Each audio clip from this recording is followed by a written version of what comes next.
সূরাতুল ফাতিহা তেলাওয়াত করে প্রত্যেকটা আয়াতের আল্লাহ রাব্বুল আলামিন জবাব দিয়া দেন সুবহানাল্লাহ।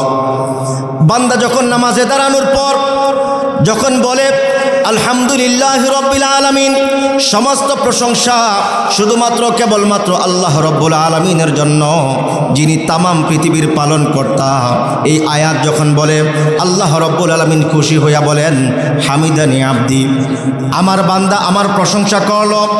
এরপর বান্দা যখন বলে আর রহমানির রহিম, পরম করুণাময় অতিশয় মেহেরবান আমার আল্লাহ, এই আয়াতের জবাবে আল্লাহ রাব্বুল আলামিন বলেন আসনা আলাইয়া আবদি, আমার বান্দা ইয়াকা না'বুদু ওয়া ইয়াকা নাস্তাঈন, আল্লাহ তাআলা আমরা শুধুমাত্র কেবলমাত্র তোমার ইবাদত করি আর তোমার কাছেই আমরা সাহায্য চাই, তোমার কাছে আমরা সাহায্য চাই।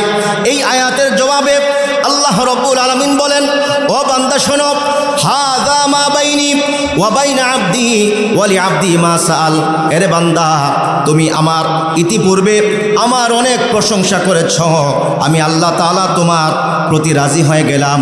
বান্দারে শোনো, এই আয়াতের অর্ধেক অংশ আমার আর অর্ধেক অংশ তোমার।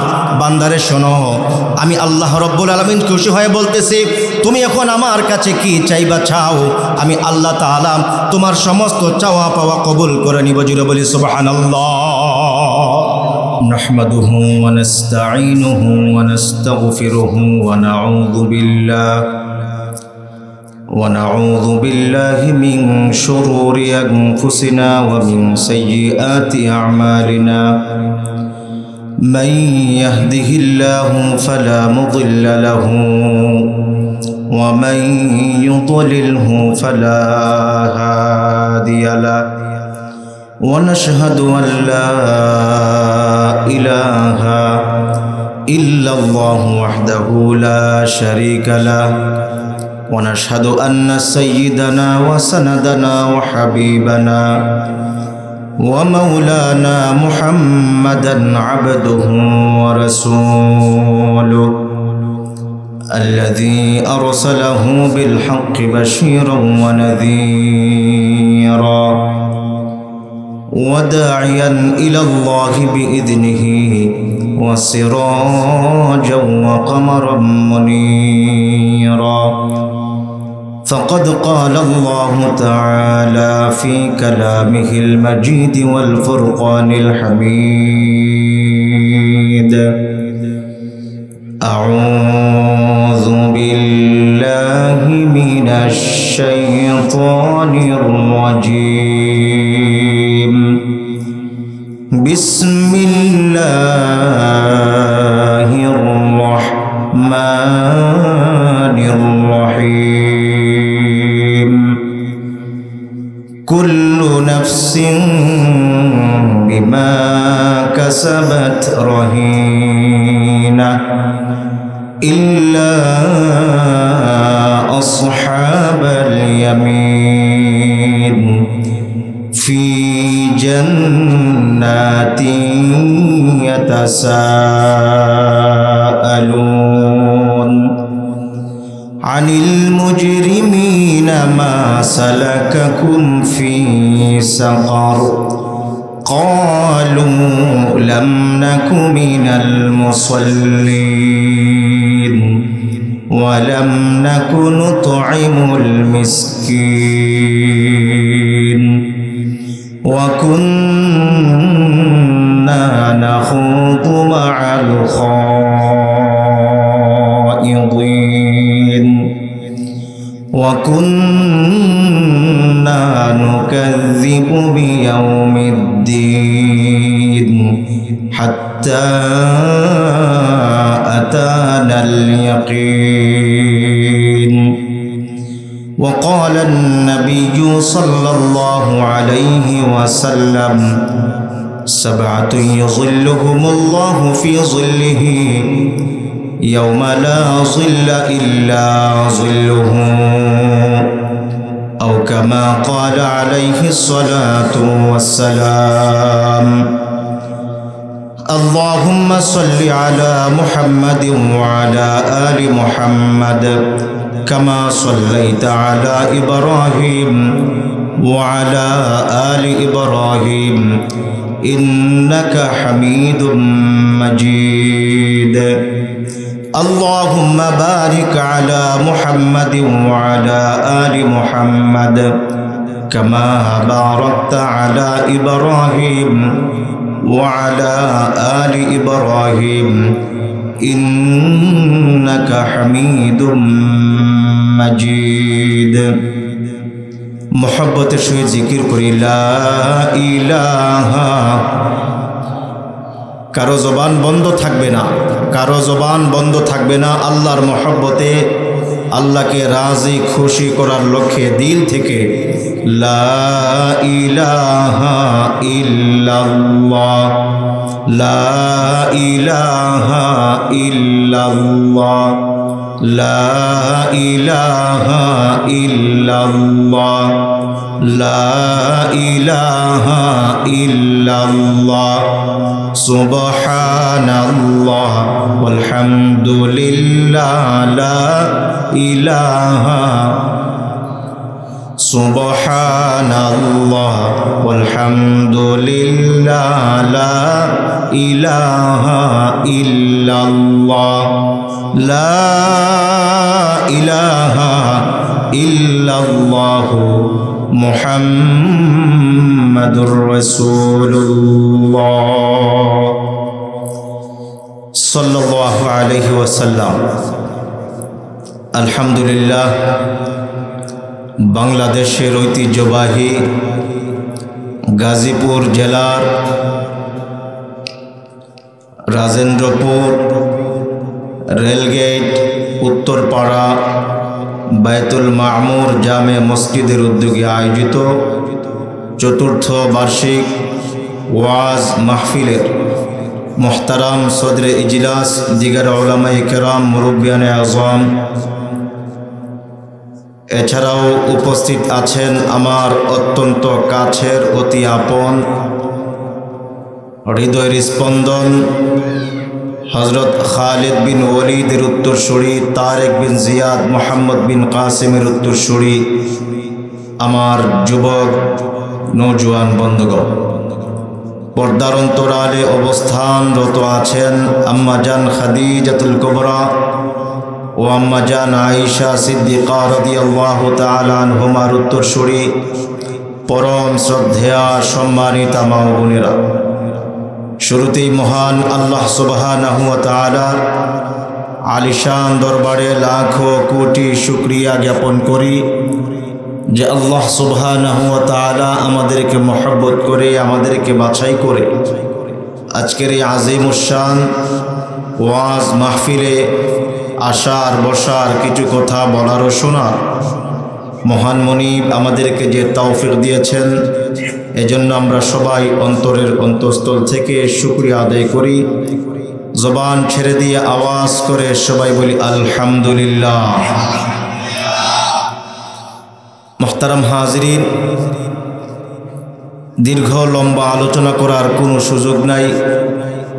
আমাদের আজকের মাহফিলের প্রধান মেহমান, প্রধান আকর্ষণ, যার বয়ান শুনে বাংলাদেশের লাখো মানুষ নামাজি হয়েছে, দ্বীনের পথে এসেছে। সবাই আমরা জানি বাংলাদেশের প্রবীণ সিনিয়র একজন মুফাসসিরে কোরআন, পীরজাদা হযরতুল আল্লাম মীর হাবিবুর রহমান যুক্তিবাদী সাহেব হাফিজাহুল্লাহ তাআলা হযরত আমাদের মধ্যে অনেক আগে এসেছেন, যথাসময়ে চলে আসবেন। এজন্য আমি লম্বা আলোচনা করব না, সংক্ষেপে কিছু আলোচনা করব ইনশাআল্লাহ। আমি আপনাদের খেদমতে কোরআনুল কারীমের 29 নম্বর পারার সূরা মুদ্দাথির থেকে কয়েকখানা আয়াতে কারিমা তেলাওয়াত করেছি। প্রথমে আমরা আয়াতগুলোর তর্জমা শুনি, এরপর তাফসীর শুনব ইনশাআল্লাহ। আল্লাহ রাব্বুল আলামিন বলেন, কুল্লু নাফসিম বিমা কাসাবাত রহিনা, প্রত্যেকটা মানুষ সে যা আমল করে, যা করে তার জন্য সে দায়বদ্ধ। ইল্লা আসহাবাল ইয়ামিন, তবে যারা ডানপন্থী অর্থাৎ নেককার যারা, জান্নাতি যারা, তারা ব্যতীত। ফি জান্নাত, তারা জান্নাতে বসবাস করবে। ইয়াতাসাআলুনা আনিল মুজরিমিনা মা সালাকাকুম ফি সাকার, জান্নাতীরা এক পর্যায়ে জাহান্নামীদেরকে কিছু প্রশ্ন করবে, পরস্পরে তাদের কথাবার্তা হবে। আনিল মুজরিমিনা মা সালাকাকুম ফি সাকার, জান্নাতীরা জাহান্নামীদেরকে বলবে, তোমরা কি এমন অন্যায় করেছ যার কারণে আজকে তোমরা সাকার নামক জাহান্নামে এসেছ? সাকার নামক জাহান্নামে আসার তোমাদের অপরাধটা কি? তখন জাহান্নামীরা তাদের অপরাধগুলো বলবে, ক্বালু লাম নাকু মিনাল মুসাল্লিন, আমরা মুসল্লি ছিলাম না।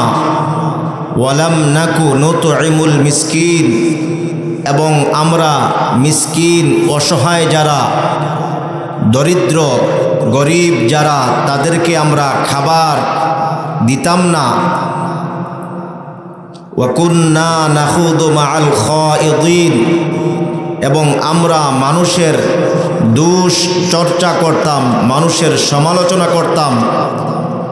ওয়া কুন্না নুকাযযিবু বিয়াউমিদ্দিন, আমরা পরকালকে বিশ্বাস করতাম না। হাত্তা আতানাল ইয়াকিন, এইভাবে আমাদের এক পর্যায়ে মৃত্যু এসে যায়, আমাদের মৃত্যু হয়ে যায়। আল্লাহ রব্বুল আলামিন প্রথম আয়াতে বলতেছেন, আমার তেলাওয়াতকৃত প্রথম আয়াতে বলতেছেন, কুল্লু নাফসিম বিমা কাসাবাত রহিনা, প্রত্যেকটা মানুষ তার কৃত আমলের জন্য দায়বদ্ধ। এর মানে হলো, কোনো জিনিস যখন বন্ধক রাখা হয়, বন্ধক রেখে যেমন ঋণ আনা হয়, ঋণ পরিশোধ না করলে যেমন বন্ধকি মাল ফেরত নেওয়া যায় না, ঠিক তেমনিভাবে হাসরের ময়দানে প্রত্যেকটা মানুষ সে পৃথিবীতে যা করেছে তার জন্য সে দায়বদ্ধ, এগুলোর হিসাব দিতে হবে। হিসাব না দেয়া পর্যন্ত সে কোনো রেহাই পাবে না, তার কোনো ছাড় নাই, কোনো মুক্তি নাই।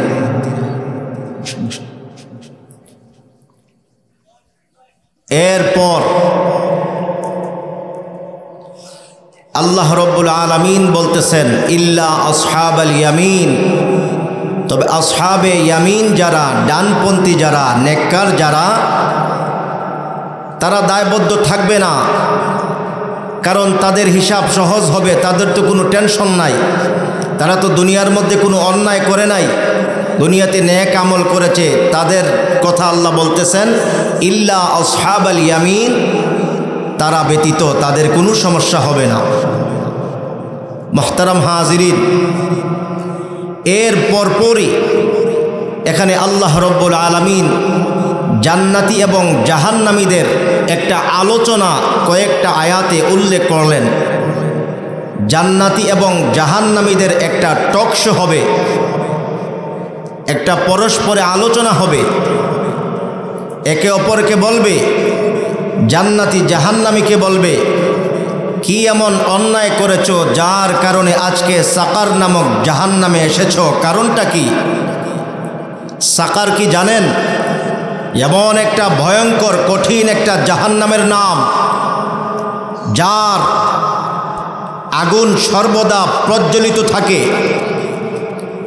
দুনিয়ার মধ্যে আগুন মাঝে মধ্যে কখনো বন্ধ হয়, গ্যাস শেষ হলে বন্ধ হয়ে যায়, রান্না শেষ হলে আগুন নিভে যায়, বন্ধ করে ফেলি। কিন্তু সাকার নামক জাহান্নামের আগুন সর্বদা প্রজ্বলিত থাকে, এই আগুন কখনো নিভে না, এবং এর তাপমাত্রা দুনিয়ার আগুনের চেয়ে প্রায় 69 গুণ বেশি। জুড়ে বলি নাউজুবিল্লাহ। জান্নাতীরা যখন জান্নাতে চলে যাবে, আর জাহান্নামীরা যখন জাহান্নামে চলে যাবে, এক পর্যায়ে জান্নাতীরা জাহান্নামীদেরকে বলবে, ও জাহান্নামী ভাই, দুনিয়ার মধ্যে আমরা একসঙ্গে চলাফেরা করেছিলাম, একসঙ্গে ওঠা বসা করেছিলাম, আজকে আমরা জান্নাতে আর তোমরা জাহান্নামে, এর কারণটা কি? এবার সঙ্গে সঙ্গে জাহান্নামীরা উত্তর দিবে, আলু লাম নাকু মিনাল মুসাল্লিন। সঙ্গে সঙ্গে তারা বলবে, দুনিয়ার মধ্যে আমরা মুসল্লি ছিলাম না, নামাজি ছিলাম না। এটা হলো 1 নম্বর কারণ। 2 নম্বর কারণ হলো ওয়ালাম নাকু নুতইমুল মিসকিন। আর আমরা দুনিয়ার মধ্যে আল্লাহ রব্বুল আলামিন আমাদেরকে অনেক সম্পদ দিয়েছিলেন, অনেক টাকা পয়সার মালিক আমরা ছিলাম, কিন্তু দুনিয়ার মধ্যে আমরা কখনো মিসকিনদেরকে আমরা খাবার দিতাম না। এটা হলো 2 নম্বর। আর 3 নম্বর হলো ওয়া কুন্না নাখুদু মাআল খাইদিন। এবং আমরা পরস্পরে মানুষের সমালোচনা করতাম, আমরা মানুষের দুশ্চর্চা করতাম। এরপর 4 নম্বর কারণ হলো ওয়া কুন্না নুকাযিবু বিয়াউমিদ্দিন। আর আমরা পরকালকে বিশ্বাস করতাম না, হাত্তা আতানাল ইয়াকিন। এক পর্যায়ে আমাদের এইরকম মৃত্যু হয়ে যায়। কয়টা কারণ বলেছে? 4টা। 1 নম্বর কারণ, তারা বলেছে লাম নাকু মিনাল মুসাল্লিন, আমরা মুসল্লি ছিলাম না।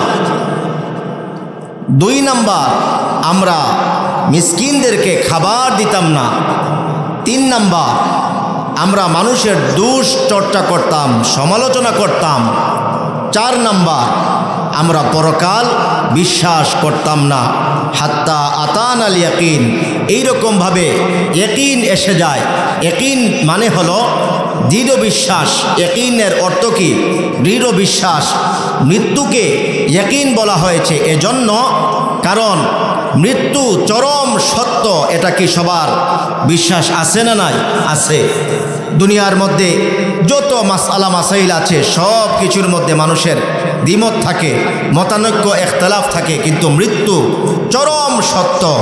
এর মধ্যে কোনো মানুষের কোনো মতানৈক্য নাই, চাই সে নাস্তিক হোক, এরপরেও সে বিশ্বাস করে মৃত্যু সত্য, এর মধ্যে কোনো সন্দেহ নাই। এজন্য মৃত্যুকে ইয়াকিন বলা হয়েছে। মুহতারাম হাজিরিন, তাহলে প্রথম কারণ কি? নামাজ না পড়া। এখন আজকে যারা চিন্তা করেন, অনেকে আজকে নামাজ অনেকে পড়েন নাই, কেউ হয়তো এশার নামাজ পড়েন নাই, কেউ মাগরিবের নামাজ পড়েন নাই, কেউ আছে আমাদের দেশে সাপ্তাহিক মুসল্লি, কেউ আছে মাসিক মুসল্লি, মাসে একবার আসে, আবার কেউ বাৎসরিক মুসল্লি, এরকম আছে না নাই? তাদের অবস্থা কি হবে? এই জন্য সংক্ষেপে, লম্বা করার সুযোগ নাই, এই নামাজের বিষয়ে কিছু বলি, খেয়াল করেন। নামাজ পড়লে লাভ কি হবে? লাভ হলো এই নামাজ জান্নাতের চাবি। নামাজ ছাড়া জান্নাতের দরজা খুলতে পারবেন না। নবীজি বলেন, মিফতাহুল জান্নাতিস সালাহ, নামাজ কি বেহেশতের চাবি। এবং হাসরের ময়দানে আল্লাহ রব্বুল আলামিন সর্বপ্রথম আউয়ালু মা ইউহাসাবু বিহিল আবদু ইয়াউমাল কিয়ামাহ আস-সালাহ, সর্বপ্রথম হাসরে নামাজের হিসাব হবে। নামাজ যদি পড়েন তাহলে লাভ কি হবে? কয়েকটা উপকার খেয়াল করেন। আল্লাহ রব্বুল আলামিন তার রিজিকে বরকত দিবেন, তার কখনো রিজিকের জন্য সে পেরেশানি করবে না, রিজিকের মধ্যে বরকত হবে। আল্লাহ রব্বুল আলামিন তার অভাব দূর করে দিবেন, সুবহানাল্লাহ। শুধু তা নয়, মৃত্যুর সময়ে তার মৃত্যুর কোনো কষ্ট হবে না, মৃত্যুর কোনো যন্ত্রণা হবে না, সুবহানাল্লাহ। কবরের সমস্ত সওয়াল আল্লাহ রব্বুল আলামিন তার জন্য আসান করে দিবেন। শুধু তা নয়, হাসরের কঠিন ময়দানে আল্লাহ রব্বুল আলামিন তার ডান হাতের মধ্যে আমলনামা দিবেন। মুহতারাম হাজিরিন, ডান হাতের মধ্যে যখন আমলনামা দেয়া হবে, আমলনামা পাওয়ার পর ওই নামাজি ব্যক্তি, ওই জান্নাতি তার আত্মীয়দেরকে খুঁজতে থাকবে, আত্মীয়দেরকে তালাশ করবে আর বলতে থাকবে, হা উম কুরআউ কিতাবিয়া, কোথায় আমার আত্মীয়রা? তোমরা দেখো আমার আমলনামা তোমরা পরে দেখো। আল্লাহ রাব্বুল আলামিন আমার আমলনামার মধ্যে লিখেছেন আমি জান্নাতি, এবং আমার আমলনামা আজকে ডান হাতে দিয়েছেন। জুড়ে বলি সুবহানাল্লাহ। দুনিয়ার মধ্যে আমরা দেখি পরীক্ষার যখন রেজাল্ট বের হয়, ছোট্ট সোনামণিরা পরীক্ষায় যদি 1 নাম্বার হয়, পরীক্ষায় যদি তারা গোল্ডেন A+ পায়, তখন তার আত্মীয় স্বজনকে তালাশ করে, তার মা বাবাকে তালাশ করে, তার চাচা মামাকে তালাশ করে, আর বলতে থাকে আমার রেজাল্টটা দেখেন, আমি পরীক্ষার মধ্যে 1 নাম্বারে পাশ করেছি। সুবহানাল্লাহ। ঠিক তেমনি জান্নাতীরা, নামাজি বান্দা যারা, তারা আত্মীয়দেরকে তালাশ করবে আর বলতে থাকবে দেখো হাউ মুকরাউ কিতাবিয়া, আমার আমলনামা পড়ে দেখো, আল্লাহ তাআলা আমার জন্য জান্নাতের ফয়সালা করেছেন। সুবহানাল্লাহ। আরেকটা পুরস্কার হলো পুলসিরাতের যেই কঠিন পুলসিরাতের পুল, মুহূর্তের মধ্যে, সেকেন্ডের মধ্যে, বিজলির ন্যায় মুহূর্তের মধ্যে আল্লাহ তাআলা তাকে পার করে দিবেন। সুবহানাল্লাহ। আর যদি দুনিয়ার মধ্যে নামাজ না পড়ে, তাহলে তার অবস্থা কি হবে? রিজিকের মধ্যে কোনো বরকত থাকবে না, তার পেরেশানি দূর হবে না, তার চেহারার মধ্যে ইমানের কোনো নূর থাকবে না। যতই স্নো পাউডার, আলতা, আলকাতরা আরও যা আছে, যতই সে ব্যবহার করুক, কখনো চেহারার মধ্যে নূর আসবে না। শুধু তা নয়, মৃত্যুর সময় কঠিন আযাব হবে। মালাকুল মউত আজরাইল 500 ফেরেশতা নিয়ে তার সামনে চলে আসবেন।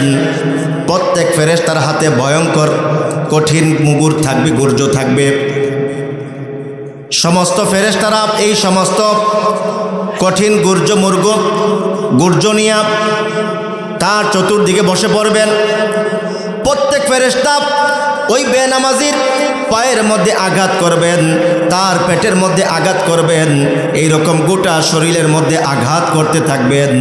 এত শক্তিশালী লোহার গুর্জ, নবীজি বলতেছেন শোনো, এত শক্তিশালী লোহার গুর্জ, ওই গুর্জের মাধ্যমে দুনিয়ার মধ্যে যদি কখনো কোনো পাহাড়ে আঘাত করা হয়, মুহূর্তের মধ্যে পাথরের পাহাড় পর্যন্ত চূর্ণ বিচূর্ণ হয়ে যাবে। এই শক্তিশালী গুর্জ দিয়া, লোহার গুর্জ দিয়া পায়ের মধ্যে আঘাত করা হবে, রুহুটা তার পেটে চলে আসবে। পেটের মধ্যে আঘাত করা হবে, রুহুটা তার বুকের মধ্যে চলে আসবে। সর্বশেষ মালাকুল মউত আজরাইল তার বুকে ডুব দিয়া শরীরের মধ্যে যত রোগ রয়েছে, সমস্ত রোগের মধ্যে ধরে এত জোরে টান মারবেন, টান দিয়ে তার রুহুটা বের করবেন। নাউজুবিল্লাহ। শুধু তা নয়, তার কষ্ট শুধু দুনিয়ার মধ্যে নয়, কবরের মধ্যে কষ্ট হবে। তাকে কবরে যত প্রশ্ন করা হবে, কোনো জবাব দিতে পারবে না। শুধু তা নয়, তার কবরের মধ্যে তার কবরটা সংকীর্ণ হয়ে যাবে। এত সংকীর্ণ হবে, নবীজি সাল্লাল্লাহু আলাইহি ওয়াসাল্লাম বলেন তার শরীরের বুকের মধ্যে যত পাঁজর রয়েছে, ডান দিকের পাঁজর বাম দিকের মধ্যে এই রকম ঢুকে যাবে। এত সংকীর্ণ হবে, ডান দিকের পাঁজর তার বাম দিকে বের হয়ে যাবে। নাউজুবিল্লাহ। শুধু তা নয়, তার কবরে বিষাক্ত সাপ বিচ্ছু, একটা দুইটা নয়, 99টা সাপ বিচ্ছু তার কবরে চলে আসবে। শুধু কবরে আযাব হবে তা নয়, হাসরের কঠিন ময়দানে যখন আমল নামা দেওয়ার সময় হবে, বেনামাজি বান্দা আমল নামা নেওয়ার জন্য সর্বপ্রথম ডান হাত বাড়াবে। আল্লাহ রাব্বুল আলামিন ফেরেশতাদেরকে বলবেন, ও আমার ফেরেশতারা, এই নাফরমান, এই বেনামাজি আমল নামা নেওয়ার জন্য ডান হাত বাড়ালো, তার ডান হাত এইভাবে গলার সঙ্গে বেঁধে দাও। তার গলার সঙ্গে তার ডান হাত এইরকম বাঁধা হবে। শুধু তা নয়, এরপর তাকে আমল নামা দেওয়ার জন্য আল্লাহ রাব্বুল আলামিন ফেরেশতাদেরকে বলবেন, ও আমার ফেরেশতারা শোনো, এই জাহান্নামী বেনামাজির বাম হাত বুক ছিদ্র করে বাম হাত পিছনে বের করো। বুক ছিদ্র করে বাম হাত পিছনে বের করা হবে। তার বাম হাতের মধ্যে আমল নামা দেওয়া হবে, বাম হাত পিছনে আমল নামা দেওয়া হবে। তার চেহারা সামনে আমলনামা দেখবে না। এবার আল্লাহ রব্বুল আলামিন ফেরেশতাদেরকে বলবেন, ও আমার ফেরেশতারা, এই নাফরমানের মাথা ঘুরাইয়া পিছনে দিয়া দাও।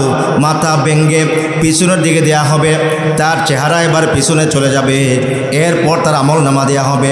এবার আল্লাহ রব্বুল আলামিন এই বেনামাজি নাফরমান বান্দাকে বলবেন, ইকরা কিতাবাক, আজকে তুমি তোমার আমলনামা পড়ো। কাফা বিনাফসিকাল ইয়াউমা আলাইকা হাসিবা, আজকে তোমার আমলনামা বোঝার জন্য আজকে তুমি নিজেই যথেষ্ট। তোমার আমলনামায় কি আছে, কি লেখা আছে নিজেই বুঝতে পারবে, অন্য মানুষের সহযোগিতা লাগবে না। দুনিয়ার মধ্যে আমাদের মোবাইলে যখন মেসেজ আসে অনেকে আমরা বুঝি না, তো কি করি, পাশে কেউ থাকলে ভাই কি এসেছে মেসেজটা বুঝাইয়া দাও। কিন্তু হাসরের কঠিন ময়দানে বেনামাজি নাফরমানকে যখন আমলনামা দেয়া হবে, তার আমলনামা সে পড়তে পারবে, বুঝতে পারবে। আল্লাহ তাআলা এই কথাই বলতেছেন, ইকরা কিতাবাক, তুমি তোমার আমলনামা পড়ো। কাফা বিনাফসিকাল ইয়াউমা আলাইকা হাসিবা, তোমার আমলনামা বোঝার জন্য আজকে তুমি নিজেই যথেষ্ট। নাউজুবিল্লাহ। মুহতারাম হাজিরিন, আজকে আমরা যারা নামাজ পড়ি তাদের নামাজের হালত কি? নামাজ পড়ে কিন্তু আমাদের অনেক ভাইদের নামাজে মনোযোগ থাকে না। নামাজে মনোযোগ আসার জন্য কি করতে হবে? হাদিস শরীফে রয়েছে, আনতা আবুদাল্লাহ কাআন্নাকা তারাহু ফাইন লাম তাকুন তারাহু ফাইন্নাহু ইয়ারাকা, তুমি এমনভাবে ইবাদত বন্দেগী করবে যেন আল্লাহ রব্বুল আলামিনকে তুমি দেখতেছ।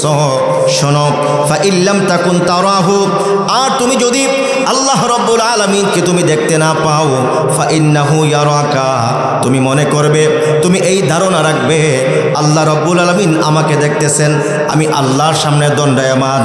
এই ধারণা যদি তোমার থাকে, কখনো তোমার মনোযোগ নামাজের বাহিরে যাবে না। আরেকটা কৌশল হলো, নবীজি সাল্লাল্লাহু আলাইহি ওয়াসাল্লাম বলেন, ইযা কুমতা ফি সলাতিক, তুমি যখন নামাজে দাঁড়াবে, নামাজে দাঁড়ানোর পর তুমি মনে করবে তোমার নামাজ সলাত মুআদ্দা, এই নামাজ আমার জীবনের শেষ নামাজ। এইরকম জীবনের শেষ নামাজ মনে করে আমরা যদি নামাজ পড়তে পারি, তাহলে আমাদের মনোযোগ কখনো নামাজের বাহিরে যাবে না। নবীজি বলতেছেন, তুমি যখন নামাজে দাঁড়াবে তুমি মনে করবে ফাসল্লি সলাত মুআদ্দা, মনে করবে এই নামাজ আমার জিন্দগির শেষ নামাজ। একজন ফাঁসির আসামিকে তাকে যদি 5 মিনিট সময় দেওয়া হয়, তুমি নামাজ পড়ো, এরপর তোমাকে ফাঁসি দেওয়া হবে, বলেন তো তার নামাজটা কেমন হবে? দুনিয়ার সর্বশ্রেষ্ঠ নামাজ হবে। কেন? কারণ সে জানে এই নামাজ আমার জীবনের শেষ নামাজ। এজন্য তার নামাজে মনোযোগ থাকবে কি থাকবে না? অবশ্যই থাকবে। আরেকটা বিষয় হলো, নামাজে আমরা যা বলি, নামাজে যা পড়ি, বুঝে বুঝে আমরা যদি নামাজ পড়তে পারি, তাহলে আমাদের মনোযোগ নামাজের বাহিরে যাবে না। মুহতারাম হাজিরিন, আমরা নামাজ পড়তেছি, অনেকে 30, 40, 50 বছর থেকে নামাজ পড়তেছি, কিন্তু নামাজে আমরা কি বলতেছি আর আমরা কি পড়তেছি আমাদের মনোযোগ নাই, আমরা বোঝারও চেষ্টা করি না। হাদিস শরীফে রয়েছে, হাদিসে কুদসিতে আছে, আল্লাহ রব্বুল আলামিন বলেন, আমি সূরাতুল ফাতিহাকে 2 ভাগ করলাম, 1 ভাগ আমি আমার জন্য রাখলাম, আর 1 ভাগ আমি আমার বান্দার জন্য দিলাম। মুহতারাম হাজিরিন, আল্লাহ রব্বুল আলামিন বান্দা যখন সূরাতুল ফাতিহা তেলাওয়াত করে, প্রত্যেকটা আয়াতের আল্লাহ রব্বুল আলামিন জবাব দিয়া দেন। সুবহানাল্লাহ। বান্দা যখন নামাজে দাঁড়ানোর পর যখন বলে আলহামদুলিল্লাহ রব্বিল আলামিন, সমস্ত প্রশংসা শুধুমাত্র কেবলমাত্র আল্লাহ রব্বুল আলামিনের জন্য, যিনি তামাম পৃথিবীর পালন কর্তা। এই আয়াত যখন বলে, আল্লাহ রব্বুল আলামিন খুশি হইয়া বলেন, হামিদানি আবদি, আমার বান্দা আমার প্রশংসা করল। এরপর বান্দা যখন বলে আর রহমানির রহিম, পরম করুণাময় অতিশয় মেহেরবান আমার আল্লাহ। এই আয়াতের জবাবে আল্লাহ রব্বুল আলামিন বলেন, আসনা আলাইয়া আবদি, আমার বান্দা ইয়াকা না'বুদু ওয়া ইয়াকা নাস্তাঈন। আল্লাহ তাআলা, আমরা শুধুমাত্র কেবলমাত্র তোমার ইবাদত করি আর তোমার কাছেই আমরা সাহায্য চাই, তোমার কাছে আমরা সাহায্য চাই। এই আয়াতের জবাবে আল্লাহ রব্বুল আলামিন বলেন, ও বান্দা শোনো, হাযা মা বাইনি ওয়া বাইনা আবদি ওয়া লিআবদি মা সাআল। এরে বান্দা, তুমি আমার ইতিপূর্বে আমার অনেক প্রশংসা করেছ, আমি আল্লাহ তাআলা তোমার প্রতি রাজি হয়ে গেলাম। বান্দারে শোনো, এই আয়াতের অর্ধেক অংশ আমার আর অর্ধেক অংশ তোমার। বান্দারে শোনো, আমি আল্লাহ রব্বুল আলামিন খুশি হয়ে বলতেছি, তুমি এখন আমার কাছে কি চাইবা চাও, আমি আল্লাহ তাআলা তোমার সমস্ত চাওয়া পাওয়া কবুল করে নিব। জুড়ে বলি সুবহানাল্লাহ। আল্লাহ রব্বুল আলামিন বলতেছেন, কি চাইবা চাও, সমস্ত চাওয়া পাওয়া কবুল করা হবে। এরপর আমরা বলতেছি, ইহদিনাস সিরাতাল মুস্তাকিম। আল্লাহ আমাদের জন্য সহজ সরল একেবারে সহজ একটা পথ দেখান, যেই পথে চললে সহজে জান্নাতে যেতে পারি। সিরাতাল্লাযীনা আন'আমতা আলাইহিম। আল্লাহ এমন পথ, যেই পথে চললে জান্নাতে যেতে পারি, যাদের প্রতি আল্লাহ তোমার নিয়ামত রয়েছে, পুরস্কার রয়েছে। আল্লাহ তাদের পথ, তারা কারা? সাহাবায়ে কেরাম, শুহাদা, সালেহিন, নেককারদের পথ। এরপর আমরা বলতেছি, গায়রিল মাগদুবি আলাইহিম ওয়ালাদ-দাল্লিন। আল্লাহ যাদের প্রতি তোমার গজব নাজিল হয়েছে, যারা অভিশপ্ত, যারা ইহুদি, যারা নাসারা, আল্লাহ তাদের পথ নয়, তাদের পথ থেকে আমরা পানাহ চাই। এরপর আমরা কি বলি? আমিন। আল্লাহ আমাদের এই প্রার্থনাকে আপনি কবুল করুন। জুড়ে বলি সুবহানাল্লাহ। এইরকম সূরা ফাতিহা বুঝে বুঝে আমরা যদি পড়তে পারি, আল্লাহর কসম, মনোযোগ নামাজের বাহিরে যাবে না, নামাজের ভিতরে থাকবে। তখন 3 বার নয়, 5 বার 7 বার আরও পড়তে মন চাইবে নামাজের তসবিহগুলো। আর যদি মনোযোগ না থাকে, ইমাম সাহেব 5 বার পড়বে, পিছন থেকে কাশি দিবে, ঠিক কি না? বিরক্ত হবে। কেন? তার দিলে মজা নাই, মনোযোগ নাই। মুহতারাম হাজিরিন, মেহমান চলে এসেছেন, আর ব্যাখ্যা করার সুযোগ নাই।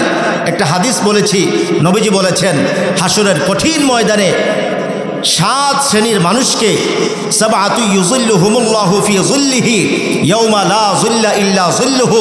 হাসরের কঠিন ময়দানে আল্লাহ তাআলা 7 প্রকারের মানুষকে স্পেশালভাবে তার আরশের ছায়ায় সেদিন স্থান দিবেন।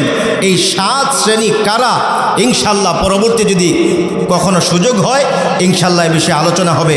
আল্লাহ রাব্বুল আলামিন আমাদের সকলকে কথাগুলো বোঝার এবং আমল করার তৌফিক দান করুন। সবাই বলি আমিন। মুহতারাম হাজিরিন, আমাদের মধ্যে এসে উপস্থিত হয়েছেন আমাদের সবার, আমাদের সকলের মধ্যমণি, বাংলাদেশের লাখো মানুষের হৃদয়ের স্পন্দন, লাখো মানুষ যার কথা শুনে নামাজি হয়েছে, লাখো মানুষ যার কথা শুনে নেককার হয়েছে। আমরা সেই ছোট্টবেলা হুজুরের ওয়াজ, তখন তো আর ইউটিউব ছিল না, ইউটিউবের জন্ম হয়েছে হুজুরের প্রায় 50 বছর পরে। ওনারা মাঠে ময়দানে কাজ করেছেন, ময়দানকে প্রস্তুত করেছেন। আজকে যারা লক্ষ লক্ষ টাকা আজকে দাবি করে মাহফিলে এসে ওরা ভোগ করতেছে, এই মাঠ, এই বাগানটা ওনাদের সাজানো বাগান, আমাদের সকলের হৃদয়ের স্পন্দন। অধিকাংশ মানুষ, আমার বিশ্বাস অধিকাংশ মানুষ যারা হুজুরকে চিনে, সবাই অধিকাংশ মানুষ জানে হুজুর হয়তো দুনিয়াতে নাই। হুজুর ঠিক কি না? হুজুরকে ফোন দিয়া বলে, হুজুর শুনলাম যুক্তিবাদী হুজুর নাকি মারা গেছেন, আপনার জানাজা কখন? আমরা হুজুরের কাছ থেকে শুনেছি এরকম। আল্লাহ তাআলা হুজুরের ইলমে, আমলে, হায়াতে আল্লাহ তাআলা যেন তারাক্কি দান করেন। সবাই বলি আমিন। আমার বিশ্বাস আল্লাহ তাআলা হুজুরকে শুধুমাত্র কেবলমাত্র কোরআনের খেদমতের কারণে, কোরআনের তাফসিরের কারণে আল্লাহ তাআলা এখনো পর্যন্ত আমাদের মধ্যে ছায়া হিসেবে রেখেছেন। আমরা দোয়া করি আল্লাহ তাআলা যেন আরও বরকত দান করে। সবাই বলি আমিন। হুজুর যা আলোচনা করবেন আমরা সবাই কথাগুলো মনোযোগ দিয়ে শুনব, আমল করার চেষ্টা করব। ওয়া আখিরু দাওয়ানা আনিল হামদুলিল্লাহি রাব্বিল আলামিন। নারে তাকবীর, নারে তাকবীর, আল্লাহু আকবার। পীরজাদা মীর মুহাম্মদ যুক্তিবাদী হুজুরের আগমন।